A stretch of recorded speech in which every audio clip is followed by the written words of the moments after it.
ಅರಸೀಕೆರೆ ತಾಲೂಕಿನ ಪುಣ್ಯಕ್ಷೇತ್ರ ಮಾಡಾಳು ಗ್ರಾಮದ ಮೂಲಸ್ಥಾನ ಶ್ರೀ ಸ್ವರ್ಣ ಗೌರಮ್ಮ ದೇವಿಯರ ದೇವಾಲಯದಲ್ಲಿ ಆರನಹಳ್ಳಿ ಸುಕ್ಷೇತ್ರ ಕೋಡಿಮಠದ ಉತ್ತರಾಧಿಕಾರಿ ಚೇತನ್ ಮರಿದೇವರು ಹಾಗೂ ಗ್ರಾಮದ ಆರಾಧ್ಯ ದೈವ ಚನ್ನಬಸವೇಶ್ವರ ಸ್ವಾಮಿ ಸಮ್ಮುಖದಲ್ಲಿ ದೊಡ್ಡ ಮಂಗಳಾರತಿ ವಿಶೇಷ ಪೂಜಾ ಕಾರ್ಯಕ್ರಮವು ಶ್ರದ್ಧಾ ಭಕ್ತಿಯಿಂದ ಗುರುವಾರ ರಾತ್ರಿ ವಿಜೃಂಭಣೆಯಿಂದ ನಡೆಯಿತು.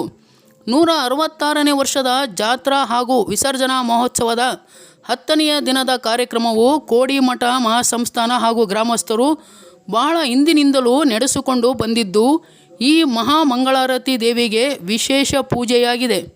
ಸುಕ್ಷೇತ್ರ ಕೋಡಿಮಠದ ಶ್ರೀಗಳು ಸಂಜೆ ಗೌರಮ್ಮ ದೇವಿ ಮೂಲ ಸನ್ನಿಧಿಗೆ ಆಗಮಿಸಿದಾಗ ಮಹಿಳೆಯರು ಆರತಿ ಬೆಳಗಿ ಶ್ರೀಗಳನ್ನು ಬರಮಾಡಿಕೊಂಡರು.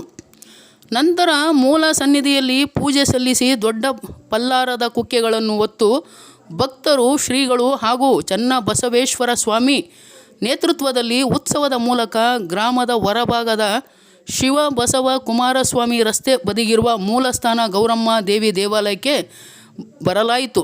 9 ಗಂಟೆಗೆ ಸರಿಯಾಗಿ ಶ್ರೀಗಳ ಪಾದ ಪೂಜೆ ನೆರವೇರಿಸಲಾಯಿತು. ಬಳಿಕ ಶ್ರೀ ಸ್ವರ್ಣ ಗೌರಮ್ಮ ದೇವಿಯವರಿಗೆ ಸಂಪ್ರದಾಯದಂತೆ ನಡೆದಿದ್ದ ಸಹಸ್ರಾರು ಭಕ್ತರ ಸಮ್ಮುಖದಲ್ಲಿ ಮಹಾಮಂಗಳಾರತಿ ಸಲ್ಲಿಸಲಾಯಿತು.